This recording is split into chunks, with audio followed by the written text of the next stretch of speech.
আসসালামু আলাইকুম। আমি 20 নং হরিয়তী সরকারি প্রাথমিক বিদ্যালয়ের একজন ছাত্রী। আমি একটি একক অভিনয় করব। অভিনয়ের নাম বৃদ্ধাশ্রমের মা। আমার নাম নাদিয়া। তুমি বৃদ্ধাশ্রমে কেন আসছো? আমার ছেলে মেয়েরা আমাকে বাড়ি থেকে বার করে দিছে।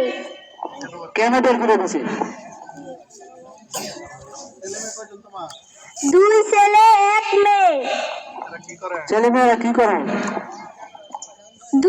এক ছেলে ডাক্তার আর এক ছেলে শিক্ষক।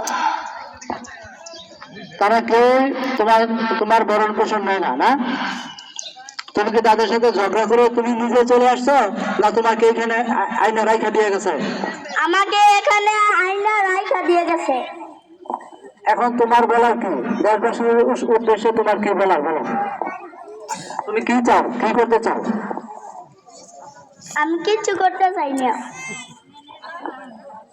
ঠিক আছে, ধন্যবাদ, যাও।